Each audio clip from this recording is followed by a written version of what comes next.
네, 이슈플로 시간입니다. 지난밤 FOMC 회의 결과가 발표가 됐죠.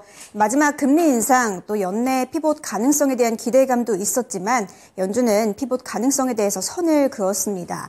금리는 예상대로 0.25%포인트 베이비 스텝을 단행을 했는데요. 사실 한국과 미국은 지난해 계속해서 금리를 인상해 왔습니다. 그리고 그 금리 인상이 언제 끝날지 모르는 상황 속에서 이 금리 인상에 대한 부담감은 미국과 우리 증시에 영향을 끼쳤는데요. 이 성장주 중심으로 약세를 보이면서 증시는 하락을 했습니다. 시장에서 금리 인상의 끝에 주목하는 이유도 바로 여기에 있습니다. 금리 인상 후반기에는 투심이 회복되면서 주가도 오르기 때문이죠. 한편 우리나라는 지난 4월 금융통화위원회에서 금리를 동결한 바가 있습니다. 한편 미국은 계속해서 금리를 인상하면서 현재는 1.75%포인트 역대 최대 수준의 격차를 벌리게 되는데요. 이러한 상황 속에서 연준이 이번에도 금리를 인상하고 또 금리 인하에 대해서 시기상조다라고 언급을 한 점을 우리는 어떻게 받아들여야 할까요? 여기서 오늘의 이슈 공개합니다. 네, 오늘의 이슈입니다. 또다시 매를 데리고 온 파월인데요. 우리는 어떤 투자 전략 세워봐야 할지 김영일 전문가와 이슈플로 통해서 보다 자세하게 살펴보시죠. 자, 미국장 후반에 떨어졌고 국내장도 이 부분을 받아들이고 있는 상황입니다. 앞서 신은서 앵커가 국내 그리고 미국과의 금리 차를 좀 언급을 해주면서 앞으로에 대한 전망을 또 들어봐야 되겠는데요. 여기 있는 화면 보시면은 이게 AI로 만든 거랍니다. 아, 그렇군요. 약간 파월 회장 얼굴이 흘렀어요. 네, 살짝 흘러내리네요. 그렇죠. 그리고 옆에 그렇죠. 파월 회장이 있고 그 옆에 비둘기가 아니라 매가 이렇게 있었다. 네. 그래서 오늘 우리 전문가께서 잡아주신 제목대로 오늘 매를 데리고 온 파월 이렇게 가보도록 하겠습니다. 자, 세 가지로 나눠보도록 하겠는데요. 자, 우선 예정된 금리 인상 그리고 인하 가능성을 일축해버렸다. 여기서 약간 아쉽습니다. 시장 반응 투자 전략 가보겠습니다. 어제부터 이제 미리 시나리오를 좀 말씀해 주셨는데 시나리오로 약간 좀 안 가는 것 같아요. 네, 일단은 원래 이 비둘기를 기대했었던 부분이 뭐였냐면 매를 데리고 오긴 했잖아요, 이번에. 그렇죠. 그런데 비둘기를 기대했었던 부분이 이제 파월의 입을 통해서였거든요. 네. 그러니까 FOMC 결과가 아니라 파월의 입을 통해서 비둘기가 어느 정도 좀 나타나주길 그렇죠. 바랬었는데 지금 결론적으로는 매를 데리고 왔습니다. FOMC가 끝이 났는데 금리 인상이 확정적이었잖아요. 네, 그리고 네. 베이비 스텝이 진행이 됐고요. 베이비 스텝이 진행이 된 가운데 파월의 발언이 역시나 가장 중요했었는데 파월의 발언이 조금 이제 이 시장의 기대와는 많이 달랐기 때문에 이러한 부분들에 대해서 조금 이제 심층적으로 한번 이제 파헤쳐 보고 그 다음에 파월의 의도가 지금 이제 어떻게 좀 진행이 되고 있는지 한번 이야기를 해보도록 하겠습니다. 자, 일단은 베이비 스텝 진행을 했고요. 0.25% 이제 올라가면서 5.25%가 됐습니다. 최종. 지금 현재 상태에서 5.25%로 이제 올라간 거고, 인상 주기를 봤을 때 10번째 인상. 16년 이래 가장 최고 수치다. 라고 생각을 해주시면 됩니다. 맨날 올린 거예요. 네, 그러면서 지금 벌써 우리나라와는 또 격차가 꽤나 벌어졌죠. 그렇죠. 최근에는 우리나라가 동결을 했는데 아마 이번에는 또 이제 올렸기 때문에 금리 인상에 대한 가능성이 이제 좀 생겨나지 않았을까라고 생각이 됩니다. 국내에서도. 네, 국내에서도요. 그래서 일단은 기준금리가 16년 만에 최고치를 기록을 했다라고 생각을 해주시면 될 것 같고 여기서 이제 FOMC에서 연준 그리고 파월이 발언을 한 부분이 굉장히 좀 중요할 것 같아요. 그러면서 이야기한 부분을 보게 되면 일단은 금리 인하는 없다. 연내에 그냥 아예 딱 못을 박아버렸습니다. 이게 조금 유연해졌으면 좋을 뻔했는데. 그러니까요. 그래서 그냥 시장 상황 보고 금리 인하 결정하겠다 정도만 나와도 저는 굉장히 좀 긍정적일 수가 있겠다라고 생각을 했거든요. 날짜가 없었군요. 네, 그냥 금리 인하에 대한 가능성만 열어준다면 왜냐하면 이제 사실 금리 목표치는 거의 도달을 했다라고 누구나 다 생각을 하고 있잖아요. 맞아요. 그래서 가능성만 열어주면 괜찮겠다라고 생각을 했는데 아예 일축을 해버리니까 이 부분이 당연히 이제 많이 좀 실망을 할 수밖에 없었던 부분이었던 것 같습니다. 그러네요. 그러면서 지금 이제 파월 의장이 이야기를 한 부분은 그거죠. 고용시장 튼튼하고, 그러면서 지금 이 물가를 잡는 과정에서 역사적으로 경기 침체가 왔었던 사례들이 굉장히 많은데, 이번에는 다를 수 있다라고 생각을 한다. 이렇게 이제 이야기를 했습니다. 그러면서 실업률은 떨어지지 않고 있고, 이제 이 일자리가 줄어드는 상황 자체가 굉장히 좀 역사적으로 드문 일이기 때문에, 나는 연착륙이 가능하다라고 이제 생각을 하고 있어서, 지금은 인플레이션이 더 급하다. 라고 이제 발언을 한 겁니다. 시장에서는 침체 걱정하고 있는데 연준에서 그렇죠. 그 걱정을 안 하는 거군요. 경기 침체가 문제가 될 수 있기는 한데 지금 우리가 지표들 보고 상황들 보니까 아니다. 아직 경기 침체까지는 아니다. 지금은 인플레이션이 더 급하다. 그렇군요. 약간 이제 이렇게 이야기를 한 거죠. 그렇죠. 그런데 사실 상황 자체가 최근에 이제 이 은행에 대해서 연쇄적으로 문제가 좀 많이 펼쳐 나오고 그랬었죠. 있잖아요. 예. 비단 또 하나의 은행뿐만 아니라 뭐 실리콘밸리 뭐 그다음에 뭐 추가적으로 뭐 이제 퍼스트 리퍼블릭이라든지 그리고 간밤엔 팩웨스트도 그렇고. 예, 팩웨스트도 이 파월의 발언 그러니까 이제 사실 어느 정도 시장에 기대감을 끌어올려줄 만한 발언을 하기도 했어요. 달래기 발언. 그런데 결론적으로는 매를 데리고 오다 보니까 네. 14% 올라왔다 또 급락을 해버렸고 네네. 은행 주도 다 마찬가지로 그런 흐름이 나왔거든요. 그래서 역시나 아직까지 연준과 파월은 지금 계속해서 이 금리 인하 가능성은 일축을 시키고 네. 인상을 원하고 있구나. 물가에 아직까지는 완전히 집중을 하고 있구나라고 생각을 해주시면 될 것 같습니다. 네. 그러면서 이제 그나마 조금 살짝 비둘기적이었던 거. 그러니까 약간의 이제 가능성을 이제 열어줬었던 부분이 뭐였냐면 원래 이제 FOMC에서 좀 성명을 했었던 게 있었어요. 이제 뭐였냐면 계속적으로 이제 추가 정책 강화가 적절할 것으로 예상이 된다라고 이야기를 해 왔었습니다. 이걸 다 분석하셨습니다. 예, 그러면서 추가 정책 강화가 적절한 정도를 결정하는 데 다양한 요소들을 계속해서 고려할 거다라고 이제 이야기를 했는데 결론적으로 앞에 보이는 추가 정책 강화가 적절할 것으로 예상된다 이 문구가 삭제가 된 거죠. 약간 비둘기파적인 거죠. 예, 원래는 금리 인상을 해야 된다는 건데 이게 이제 삭제가 된 겁니다. 네. 그러면서 또 추가적으로 보게 되면 충분히 경기 제약적일 때까지는 인상하는 것이 적절하다는 문구 삭제. 그리고 향후 금리 목표 범위의 인상폭을 결정할 때 이 문구 삭제. 네. 결론적으로 보게 되면 이제 추가적인 금리 인상에 대한 부분들 완전히 이제 성명을 해놨었잖아요. 그랬죠. 그런데 이 부분들은 삭제를 했습니다. 이 말은 금리 동결에 대한 가능성이 상당히 높아졌다.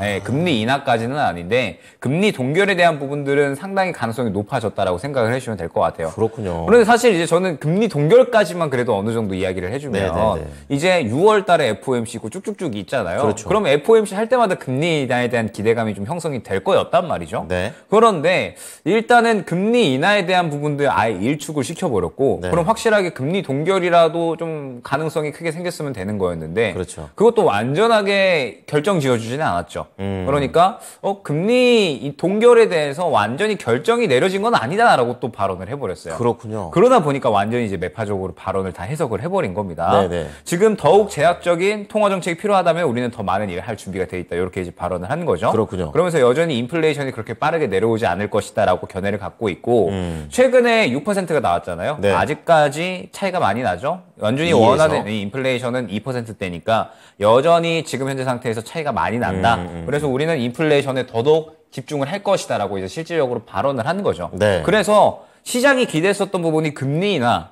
그런데 금리 인하 안 하면 그래도 금리 동결까지. 네. 그런데 금리 동결도 지금 보게 되면 상황 봐서. 네, 상황 봐서잖아요. 네. 그러니까 금리 동결에 대한 가능성이 높아진 건데 완전히 정해진 게 아니라 그렇죠. 상황 봐서 더 할 수 있다라고까지도 발언을 했기 때문에 네, 네. 실질적으로 완전히 매였다라고 생각을 해주시면 될 것 같습니다. 확실하겠어요. 네, 다만 이제 뭐 여기서 보게 되면 지금 이제 파월 의장도 이 신용 경색에 대한 가능성을 주목을 하고 있다라고 이야기를 했거든요. 이게 네. 뭐냐면 이제 지금 인플레이션 지표 뭐 그다음에 임금, 경제 성장률, 고용 시장 이런 전체적인 데이터를 보면서 네.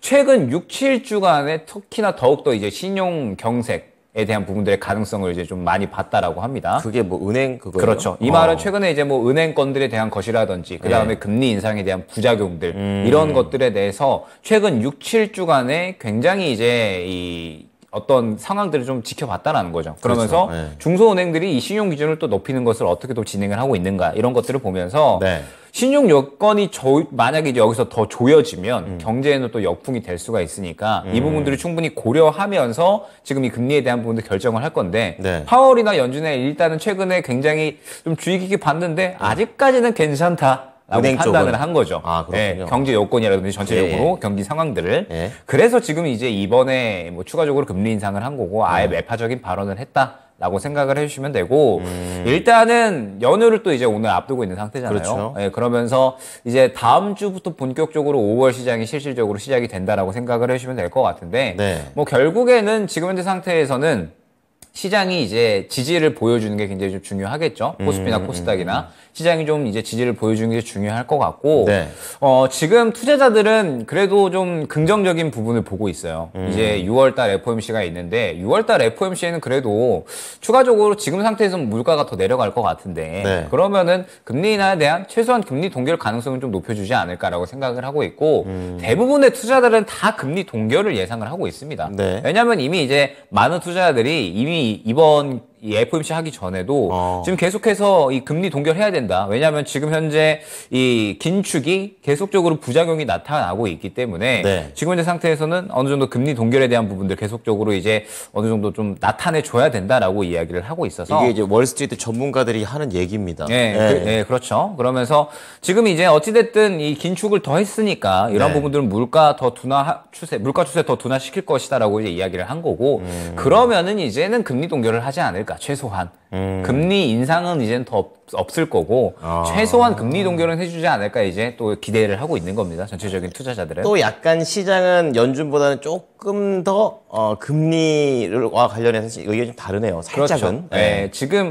지금도 완전히 다르다라고 봐야겠죠. 원래는 금리 인하까지도 좀 기대를 했었으니까요. 이번에는. 그렇죠. 약간 한 발짝 뒤로 온 거네요. 네. 그런데 이제 오히려 이제 금리 인상을 한 거고 그러면 그래 연준 너네 여기서 한 번 더 긴축 더 했어. 그러면 여기서 더 하는 거는 좀 아니지 않느냐라고 그렇죠. 이제 하는 거죠. 그 얘기군요. 예, 워낙에 이제 최근에 은행 문제들도 있었고 이미 지금 물가가 추세가 꺾여 나가고 있는데 여기서 한 번 더 금리 인상을 했다. 그러면 충분히 물가는 자리를 잡을 거다. 그러면 여기서 금리 인상은 더 하면 안 되지 않겠느냐라고 이제 이야기를 하고 있는 겁니다. 그래서 일단은 전체적으로 시장의 일정들이 다 지나간 거거든요. 그렇죠. 예, 악재들도 어느 정도 다 나왔고 그래서 다음 주 시장이 저는 굉장히 좀 중요하지 않을까 생각이 됩니다. 이제는 앞을 봐야 되는 그런 상황, 앞으로 중요한 경제 지표들도 있다고 좀 말씀을 해주셨는데요.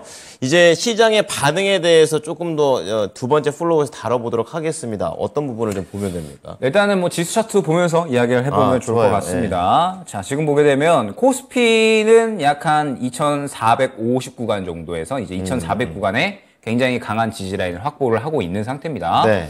그래서 사실 코스피는 여기에서 추가적인 큰 하락이 나올 것인가? 왜냐하면 저저번 주부터 악재가 우수수 쏟아져 나왔거든요. 그렇죠. 뭐 이제 이 파월의 이제 이러한 뭐 FOMC 이제 우려감들, 네. 뭐 그다음에 추가적으로 이 푸틴의 발언들, 뭐 그다음에 미중 갈등, 그다음에 CFD 물량 등등 해서 악재가 사실 한 주 반, 2주 사이에 엄청나게 쏟아져 나왔습니다. 솔직히 잃을 거 없지 않습니까? 네. 그래서 코스피가 사실 엄청나게 많이 빠진 것도 아니고, 그리고 여기에서 추가적으로 더 하락할 만한 이슈가 이제는 사실 네. 많이 없는 상태다라고 못 생각이 찾겠어요, 되거든요. 저는. 네. 네. 그래서 뭐 지금 상태에서 코스피는 큰 폭으로 하락을 할까라고 하면은 그렇게 크게 하락을 할 것 같지는 않다라고 생각이 되고, 네. 역시나 중요한 건 코스닥일 겁니다. 왜냐하면 코스닥이 워낙에 또 크게 상승이 많이 나왔다 보니까 결국에는 지금 뭐 코스피나 코스닥이나 61선 지켜주는 게 굉장히 좀 중요한 거거든요. 네. 지금 보게 되면 61선 구간이 약 한 820 정도 됩니다. 그러네요. 코스닥 기준으로. 네. 그래서 이 구간을 지켜주게 되면